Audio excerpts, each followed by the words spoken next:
hari Jumat, selamat datang kembali di Talkative by Glitsmedia.co bersama aku Asti dan aku Michelle. Inilah debut pertamanya Michelle syuting podcast bareng sama aku. Mana suaranya? Yang nonton banyak banget guys. Gua pertama kali. Sebelumnya tuh kalau misalkan teman-teman perhatiin, aku selalu sama Mondi, aku pernah juga sama Mia. Terus aku pernah juga sama Narsum sama Citra di episode 2 minggu yang lalu. Kalau minggu lalu aku monolog.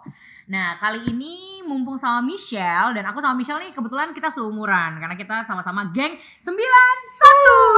Wow. 91 sorry guys. Dia Aku lupa menolongkan sama diri saya. Sumpah kocik banget dia orangnya.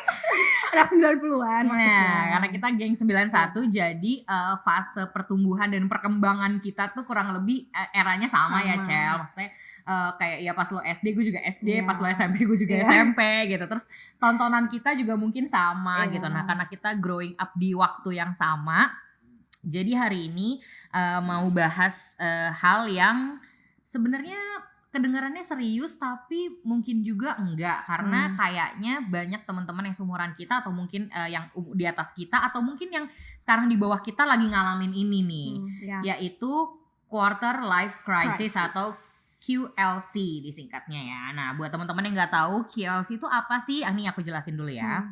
QLC itu adalah ketika teman-teman masuk ke usia 20-an tuh jadi sekitar 21 sampai 29 tahun, tiba-tiba suka ngerasa kayak ada perasaan cemas, gak percaya diri, bingung sama tujuan hidup, merasa gak berguna gitu ya. Mirip-mirip depresi tapi sebetulnya bukan depresi. Nah itu tuh namanya quarter life crisis. Nah karena sekarang aku ngobrol sama Michelle, jadi kita mau ngomongin soal ini. Lo pernah gak Cel ngalamin QLC di awal-awal 20-an lah? Oke, gue dulu nih ya. Yes. Sebenarnya sih gue rasa setiap orang sih pasti pernah sih ngalamin life crisis ini ya. Karena umur 20-an itu mungkin masa-masanya orang tuh lagi mencari jati diri gitu gak sih? Kayak lagi mengenal dirinya lagi. Terus tiba-tiba kok dia growing up merasa kok hidup gue kayak gini gitu ya. Tapi mungkin versi krisisnya orang tuh beda-beda. Betul. Gitu. Kalau ditanya gue itu mungkin gue tuh ngalamin yang bener-bener kayak titik terendah down banget hidup gue itu mungkin umur 25-an kali ya. Oh oke. 25-an gitu. Terus masa-masa itu sih kayak itu awal-awal gue baru married gitu. Tapi ini gue gak mau cerita tentang perjalanan cinta-cintaan gue atau tentang kehidupan percintaan pernikahan gue yang enggak. Ini gue lebih cerita kayak apa ya? Kayak hati dan pikiran gue dan mental gue itu tuh kayak lagi drop banget, kayak lagi kacau banget gitu loh. Gitu. Jadi di waktu itu gue awal-awal married kayak ngerasa gue suka ngeliat gitu di sosial media kayak teman-teman gue yang baru married juga di umur segitu atau orang lain yang gue itu nggak tahu sebenarnya siapa itu dia gitu kan.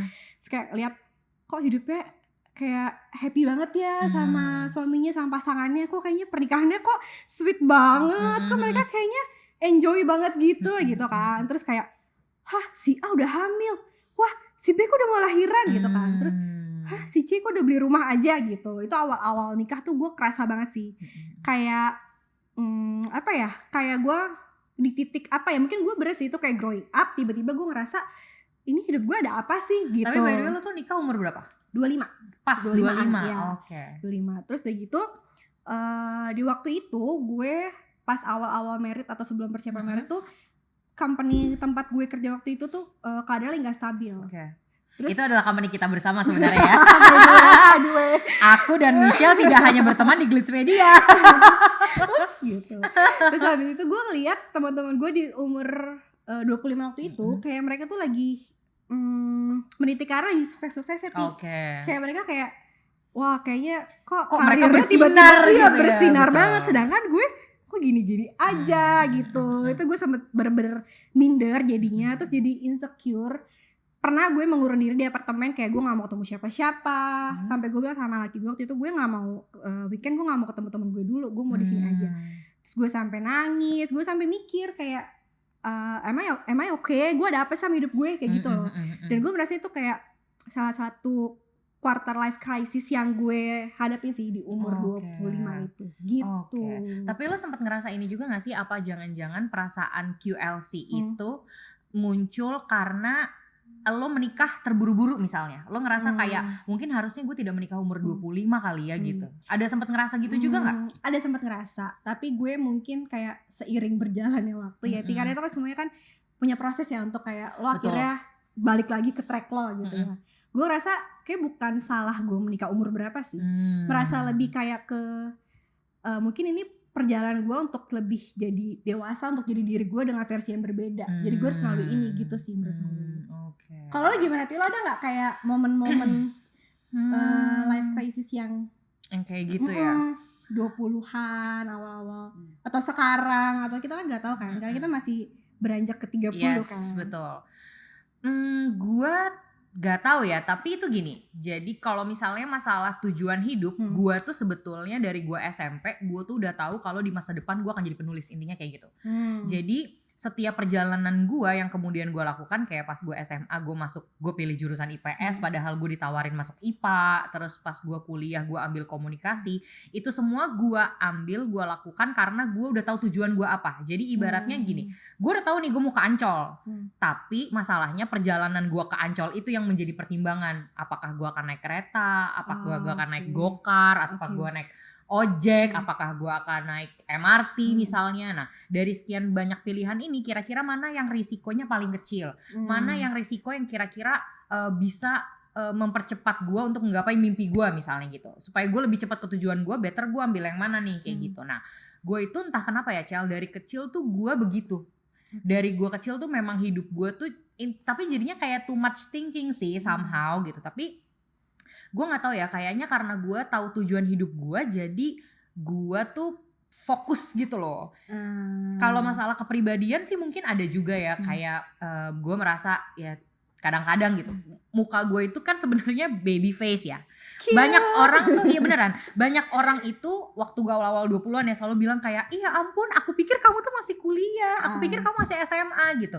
Dan pada saat gue awal-awal kerja kan kayak awal 20-an, ya oke lah aku masih kelihatan muda gitu kan. Tapi setelah lewat 25, kalau misalnya masih ada yang bilang kalau gue kayak anak SMA, gue kayak anak kuliah, itu jujur mengganggu gue sih. Karena gue mikir, emang gue kayak anak kecil ya gitu loh, masa di umur gue yang segini gue gak dewasa sih. Kok lo masih bisa menilai kalau gue tuh kayak anak SMA, kayak anak kuliah tuh karena apa? Apakah cuman gara-gara muka gue yang baby face atau karena sikap gue yang gak dewasa gitu. Jadi sebenarnya hal itu sih mungkin ya yang bikin gue tuh ngerasa kayak bukan krisis kepercayaan diri atau krisis terhadap diri sendiri, tapi gue jadi menanyakan kayak emang iya ya gue gak dewasa ya gitu. Dan jadinya gue jadi kayak apa ya, introspeksi ke diri gue juga, kayak gue harus apa ya biar gue kelihatan dewasa.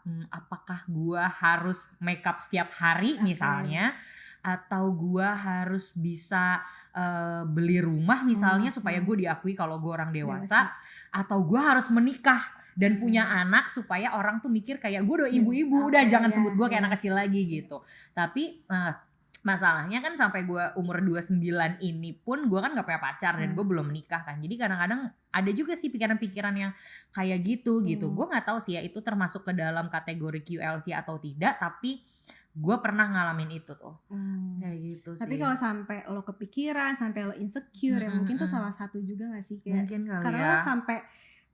lo sampai kepikiran segitunya gitu kan, atau omongan orang tuh sampai lo masuk ke otak lo, sampai lo pikirin, sampai lo kayak jadi kayak berantem sama hati dan pikiran lo, sampai mempertanyakan gitu masih kayak tadi lo bilang kayak gue belum dewasa ya, kayak gue udah umur segini deh gitu kan. Mungkin kali ya. Dan kayak kemarin aja pas gue ulang tahun, gue kan baru ulang tahun by the way ke 29. Happy birthday Asti. Thank you. Nah terus kayak pas gue mau makan sama keluarga gue gitu di rumah, nyokap gue nanya, kamu ulang tahunnya keberapa mbak tahun ini? 29 gue bilang kan. Terus bokap gue kayak gak apa-apa lah, cewek karir mah santai aja gitu loh. Jadi gue kayak gue gak tahu ya, itu kayaknya menjadi mantra lain aja sih buat gue. Maksudnya oh ya udah kalau bokap nyokap gue aja kayaknya santai, ya udahlah ya gue juga ngapain gue pusing mikirin hal-hal yang malah jadi membebani pikiran gue gitu. Apalagi kan gue punya mah ya, gue asam lambung gitu. Kalau gue stres itu ngaruh banget. Kumat ya, bener sih. Langsung kumat gitu. Makanya gak tahu ya, mungkin karena kita udah menjelang 30 juga kali ya. Jadi gue pada akhirnya bisa overcome masalah itu dengan sendirinya gitu. Nah kalau lo sendiri tuh pada saat masalah QLC itu terjadi, cara lo overcome gimana Cal akhirnya? Ya. Kalau menurut gue sih beda-beda sih orangnya. Ada orang yang mungkin cepet bisa kayak langsung move on, langsung bisa balik kayak gue oke, it's okay, gue kayak gini gitu. Kalau menurut gue tipe orang yang cukup lama untuk bisa istilahnya sembuh gitu ya. Karena kan ini proses penyembuhan diri gak sih, healing gitu. Karena lo dari krisis, lo harus bisa sembuh gitu kan. Kalau gue lebih kayak ini kali ya, kayak shock perjalanan lo dari remaja, terus lo tiba-tiba selesai kuliah dan lo harus kerja dan lo harus menghadapi kenyataan hidup yang oh ternyata seribet ini ya. Apalagi kan dulu gue tinggal di rumah orang tua gue kan, kayak gue mau makan udah disiapin, baju gue udah dicuciin, gue buka lemari udah ada baju baru gitu kan. Gue nggak perlu mikir rumah gue berantakan ya kan, kayak itu apa ya, kayak semua tuh masalah tuh datang kayak bertubi-tubi gitu barengan. Jadi gue kayak stres banget sih waktu itu. Terus gue tipe orang yang kalau ada kayak krisis kayak gitu, masa datang kayak langsung banyak berbarengan gitu, gue tipe orang yang gue mendingan diem dulu, gue nggak mau diganggu orang gitu. Tapi beda-beda tadi gue bilang, jangan sampai kalau lo tipenya emang harus ada masalah cerita, jangan sungkan untuk cerita sih menurut gue. Asking help gitu, kayak ya lo ketemu orang yang bisa lo ajak ngobrol, yang lo percaya ya. Terus lo datang ke tenaga bantuan profesional, itu is okay banget. Terus abis itu lo tapi menurut gue bukan waktu berapa lama lo sembuh atau lo bisa keluar dari masalah itu, tapi lebih kayak lo harus tahu prosesnya nih. Lo tulis lagi, lo misalnya abis selesai masalah ini apa sih yang lo mau berubah dari hidup lo gitu, lo mau apa gitu. Jangan lupa lo harus sampai ke tujuan itu gitu. Lo boleh istirahat dulu, lo boleh sendiri dulu, lo boleh mengurung diri, lo boleh nangis, nggak apa-apa, itu nggak apa-apa banget. Gue kayak nangis kayak setiap malam gue nangis di apartemen, kayak gue nangis, gue sedih banget gitu kan, karena kayak masalah gue setiap hari tuh kayak ada aja gitu, lo nggak berhenti gitu. Kayak menurut gue harus diluapin sih, lo harus luapin seluap-luapinnya. Kayak lo mau nangis, lo mau gebuk-gebukin lemari, lo mau nutup muka lo pakai bantal tuh nggak apa-apa banget. Tapi lo jangan sampai terlena juga sama momen itu. Lo harus tahu juga, oke, gue abis kayak gini gue mau ngejar apa sih supaya gue tuh bisa nggak kayak gini lagi. Itu yang penting sih menurut gue. Jadi gue overcome-nya kalau gue menyendiri dulu, gue nggak mau diganggu. Abis itu baru gue kayak mulai renungin diri gue, sebenarnya gue tuh apa sih yang mau gue capai gitu, apa sih yang mau gue tuju. Kalau udah gue tahu, baru gue cari nih, kayak gue waktu itu kan terlalu banyak main sosmed. Karena gue ngeliatin orang, bahkan orang yang gue nggak tahu kayak siapa dia gitu kan. Gue ngeliatin hidup dia, terus gue kayak detox main sosmed tuh. Gue sering banget dulu.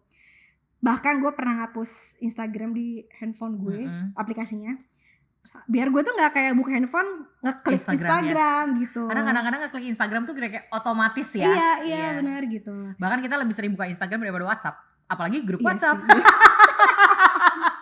Kadang-kadang juga bisa jadi apa ya, bisa jadi salah satu pemicu yang bikin kita tuh kadang-kadang ngacak-ngacak pertahanan diri kita juga gitu ya. Kadang-kadang misalnya kayak gue lagi pengen detox nih dari hoax yang ada di luar sana, tiba-tiba lo buka grup WhatsApp keluarga ya kan, isinya kayak entah apa-apa aja ada di situ gitu. Jadi kayak aduh, jadi emosi lagi gitu kan. Tapi gue suka banget, menarik banget omongan lo tadi, kalau misalnya lo merasa butuh cerita, jangan sungkan untuk cerita sama orang gitu.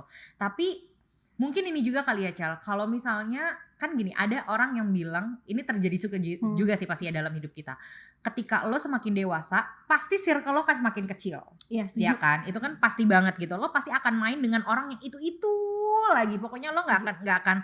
Maksudnya lo tetap memperluas lingkungan sosial lo, tapi pada akhirnya ketika lo ada butuh lari, lo akan lari ke orang yang itu juga gitu. Nah, mungkin kalau misalnya orang-orang yang sudah melewati masa QLC itu mungkin itu adalah salah satu bukti ya kalau lo berhasil overcome, adalah lo akhirnya tahu circle mana yang paling sehat buat lo ya. Bener banget. Karena mungkin lo makin menyadari gitu lo, kayak menyortir teman lo juga sih, kayak dia bener gak sih bisa gue ajak ngobrol, bisa bertahu cerita gue, bisa berfokus kalau gue ngobrol. Itu bakal kelihatan banget sih seiring lo banyak krisis di hidup lo menurut gue. Kalau gitu gak sih rasanya? Gue kayak gitu juga, dan gue itu bukan tipe orang yang kalau ada masalah tuh cerita sama keluarga.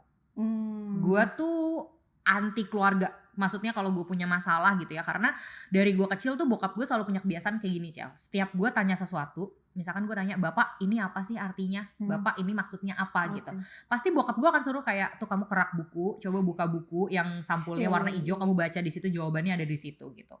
Dan itu terjadi terus sampai gue dewasa. Jadi kalau pas gue kayak internet udah masuk nih ke dalam rumah gue gitu, gue nanya sama bokap gue, bapak ini apa sih gitu, terus bokap gue akan coba cari di Google, pasti ada gitu loh.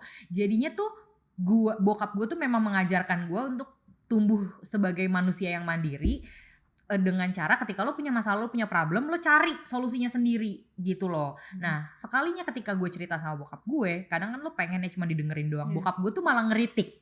Jadi itu sebenarnya alasan kenapa gue tuh gak suka banget cerita sama keluarga gue. Sedangkan nyokap gue itu tipe orang yang kalau bokap gue ngomong apa, nyokap gue tuh pasti akan mihak bokap gue. Kayak iya mbak tuh dengerin bokap. Jadi nyokap gue tuh emang kayak juga ngeselin juga gitu ya. Jadi makanya kalau misalnya gue punya masalah, gue tuh pasti akan cerita sama teman-teman gue. Dan mungkin ini juga bisa jadi tips buat teman-teman semua ya. Maksudnya nggak masalah kok kalau misalkan lo merasa nggak bisa cerita sama keluarga lo dan lo lebih milih cerita sama sahabat lo. Meskipun lo tahu mungkin sahabat lo tidak bisa membantu lo, tapi setidaknya mungkin ya kalau kayak gue gitu, sahabat-sahabat gue itu anak-anak kelahiran tahun 91, Cel. Jadi kita tuh growing up barengan. Jadi makanya kayak ketika gue punya masalah itu mungkin mereka juga ngalamin. Gitu loh. Jadi makanya jadinya match banget kalau cerita sama mereka gitu sih. Tapi lo pernah gak sih kayak temen lo atau keluarga lo yang datang ke lo cerita kalau dia lagi ngalamin krisis itu gitu? Lo pernah kayak ada di situasi itu gak sih? Pernah sih. Ini sebenarnya gue nggak terlalu inget ya, karena nggak tahu ya, menurut gue tuh tipe orang yang gue nggak mau inget-inget masalah gitu. Tapi kalau misalnya gue remind, pernah sih Cel, pernah banget gitu. Kayak tadi pas tadi sebelum kita tag, gue sempat ngobrol juga kan sama Michelle soal QLC ini, dan gue sempat bilang kayak mungkin salah satu hal yang meminimalkan meminimalkan risiko QLC dalam hidup gue itu adalah karena pada saat gue lulus, gue itu kondisinya udah kerja. Jadi pada saat gue wisuda itu tuh kayak ya gue izin dari pekerjaan gue gitu. Di angkatan itu tuh jadi bisa dibilang di angkatan pas gue lulus itu yang kerja duluan gue. Jadi I'm leading the way. Makanya mungkin hal itu yang mengurangi risiko munculnya QLC dalam hidup gue. Ada, tapi mungkin tidak sebesar orang-orang lain. Nah kalau misalkan bicara masalah teman atau sahabat atau keluarga, pada saat gue lulus tuh gue barengan sama beberapa sahabat gue. Dan sahabat-sahabat gue ini itu ada yang kerjanya tuh lama banget. Bahkan kayak berapa tahun ya? Hampir 2 tahun lah setelah lulus dia baru nganggur kerja. Dulu gitu yes. Ya? Dan nganggurnya itu lumayan lama gitu.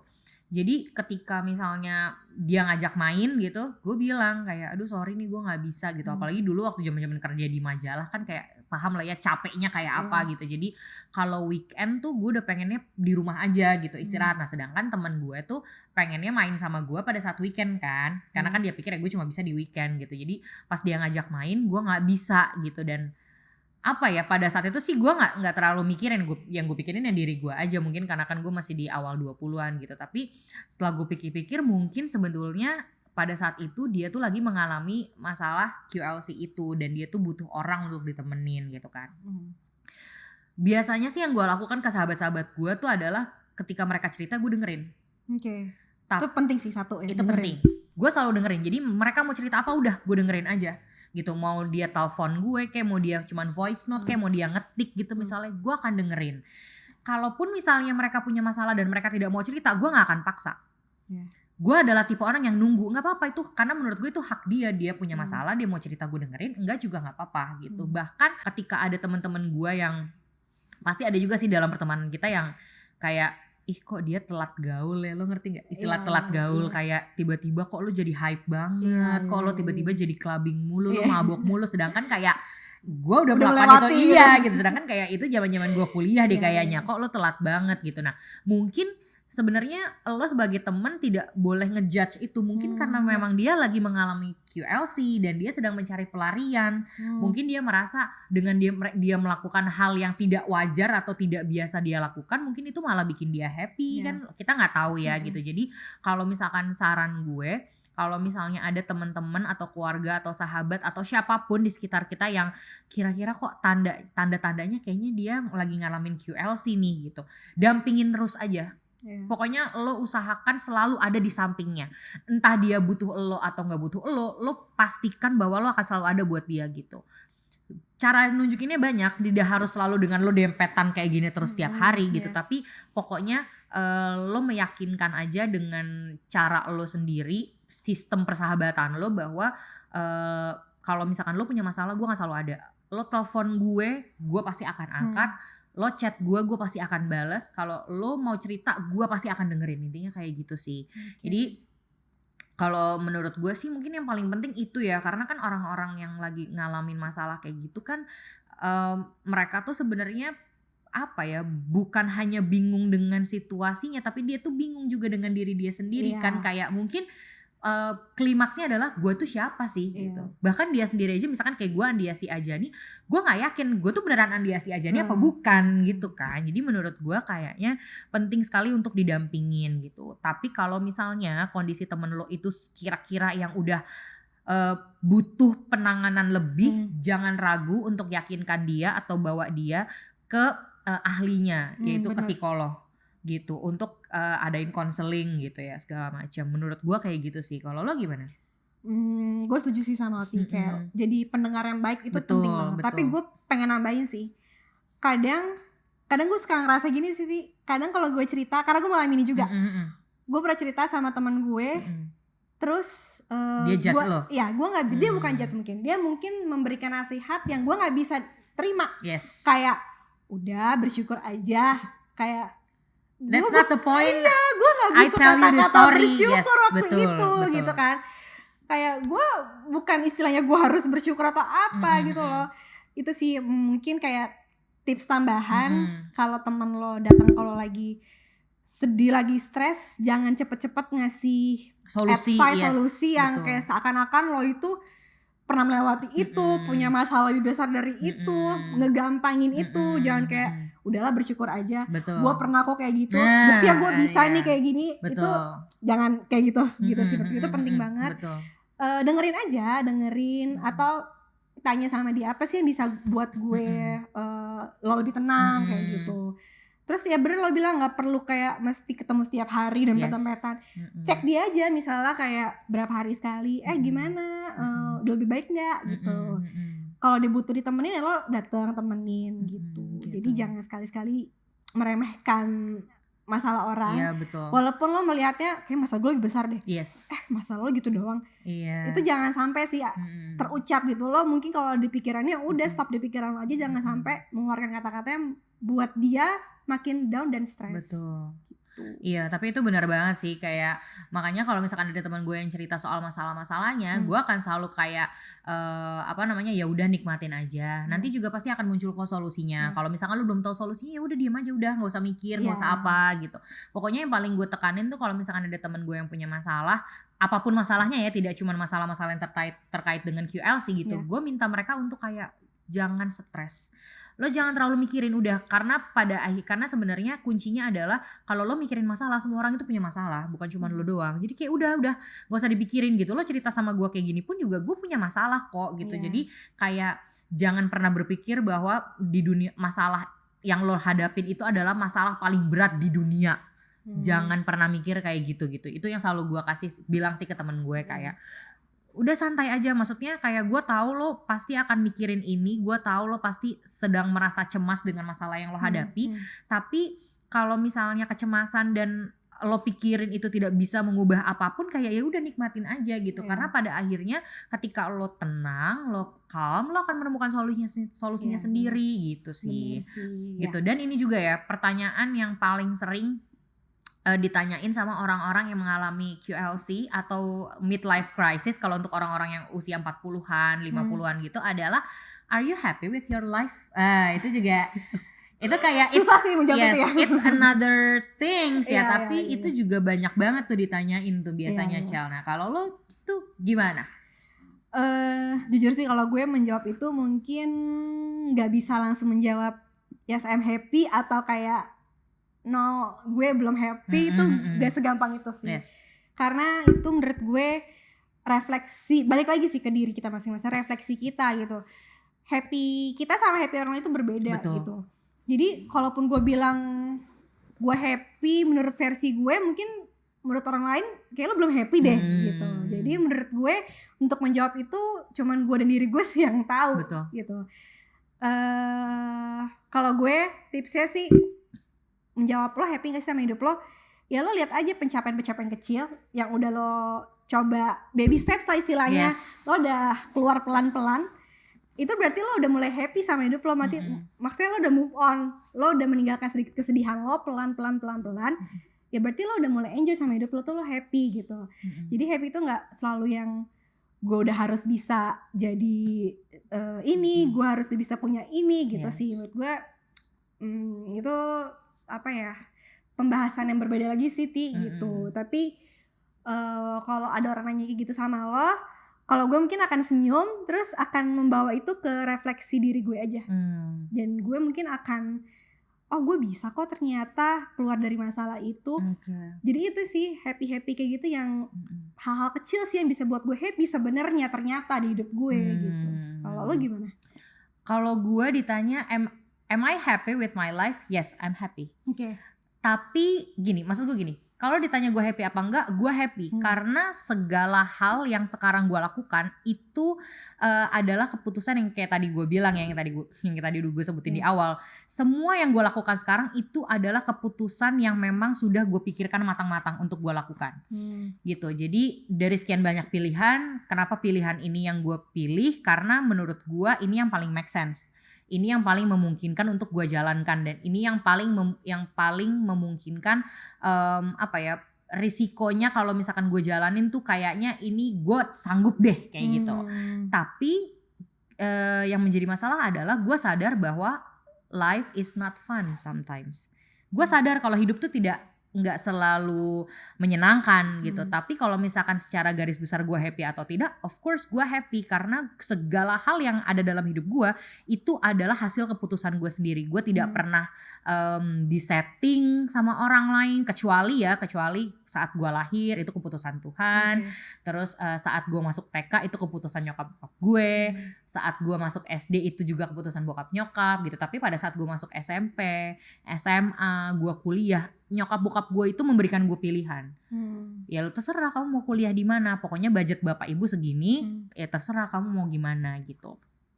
Jadi kalau misalkan ditanya am I happy with my life, yes I'm happy, tapi gue juga sadar bahwa my life is not fun sometimes gitu. Kalau gue sih kayak gitu. Jadi itu gue bilang sih kayak deskripsi happy setiap orang tuh beda-beda. Betul. Gue gitu. Gitu.